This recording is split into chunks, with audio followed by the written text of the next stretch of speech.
In the sprawling mythos of Marvel Comics, few names inspire awe quite like Franklin Richards and David Haller, better known as Legion.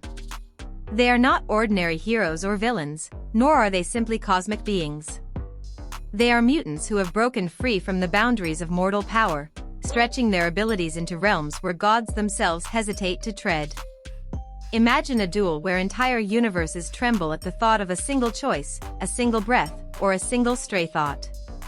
That is the magnitude of Franklin Richards versus Legion.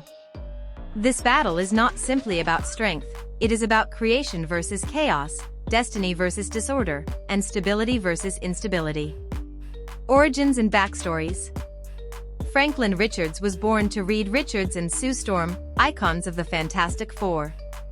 Unlike most mutants, Franklin's powers did not develop gradually, he was born with abilities that terrified even the most brilliant minds.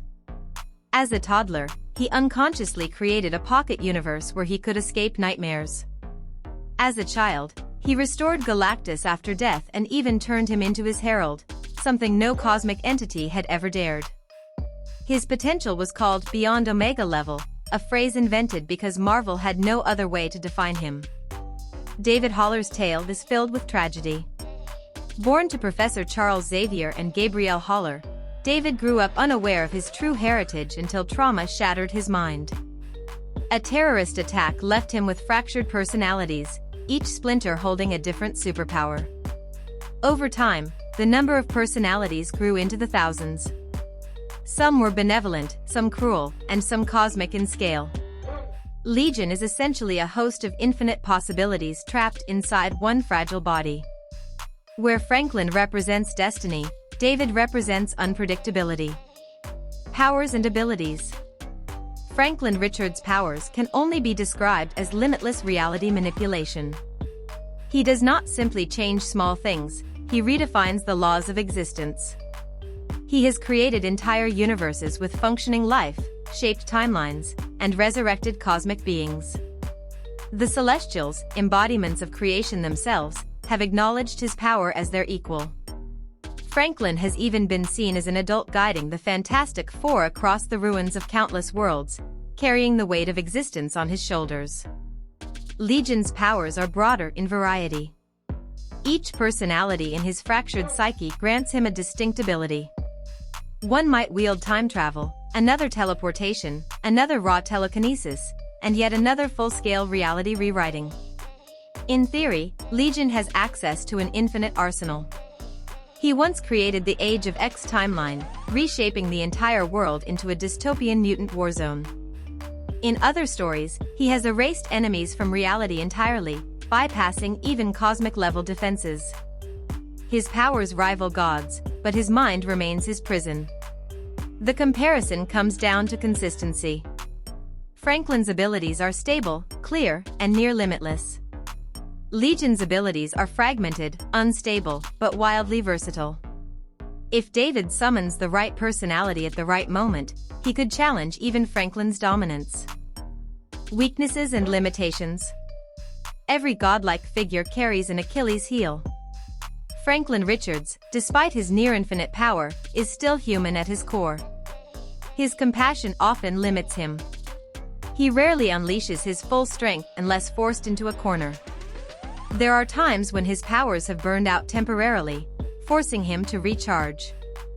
Franklin's greatest emotional weakness is his family, the Fantastic Four. They are his anchor, and without them, his will could falter. He is a god, yes, but a god who still loves, still doubts, and still fears losing the people closest to him. Legion, in contrast, is plagued by his fractured psyche. His infinite personalities are both his strength and his downfall. A battle might see him wielding godlike telepathy one moment, only for another personality to seize control and sabotage his strategy the next. His powers are not the issue, it's his control. Despite years of growth, David's instability remains his defining trait. At times, he has even lost to foes far beneath his potential simply because he could not maintain focus. Legion is a paradox, an infinite arsenal locked behind an unstable gate. This difference is crucial. Franklin's restraint is a choice. Legion's restraint is a prison. Final result, who would win? Now, we arrive at the ultimate clash. Picture it. The two stand in a void where stars tremble at their presence. Lekin unleashes an onslaught, telekinesis bending galaxies, time fractures scattering the battlefield across centuries, and reality twisting into surreal landscapes. For a moment, it seems Franklin is overwhelmed. Yet with a thought, Franklin stabilizes the chaos, rewriting reality itself to cancel Lekin's attacks.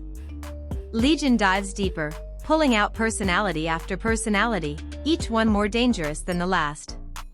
Imagine the battle unfolding in layers of reality itself. Lekin opens with a personality that controls time, freezing seconds into crystal fragments. Franklin counters by weaving a new flow of time, restarting the clock across the battlefield. Lekin responds by calling forth a personality who warps probability, making every outcome tilt in his favor. Suddenly, stars collapse, and gravity turns inside out. Yet Franklin calmly resets the laws of physics, reshaping black holes into harmless spheres of light. Lekin then summons a destructive personality who tears open the fabric of existence, creating endless corridors of alternate timelines. Each corridor releases armies of twisted mutants, phantom echoes of realities that never were. But Franklin lifts his hand, and with a thought, those timelines are sealed, their armies dissolved into stardust. The scale is staggering, a war fought not with fists, but with the essence of creation itself. The duel escalates further. Lekin activates multiple personalities at once, overwhelming Franklin with assaults from every direction: firestorms, psychic attacks, quantum shifts, dimensional tears. Franklin endures, reshaping the battlefield into a calm void, each of Lekin's attacks dissolving into harmless light. Where Lekin is fury, Franklin is serenity. Where Lekin brings chaos, Franklin brings harmony. Ultimately, Franklin's victory is not through domination, but through transcendence. He doesn't simply overpower Lekin, he outlasts him, stabilizes him, and proves that creation will always surpass chaos. In the silence after the battle, the stars return, the timelines heal, and Lekin is left humbled, not destroyed. This ending reflects their true natures: Franklin as the eternal builder, Lekin as the eternal storm. Thus, the cosmic verdict is sealed. Franklin Richards' power, stability, and destiny as Marvel's greatest creator secure his triumph. Lekin is a force of wonder and terror, but Franklin is the foundation upon which Marvel's cosmos stands. The final result is clear: Franklin Richards wins. Check out my other videos for more epic character crossovers and battles. Thanks for watching, and stay happy and healthy.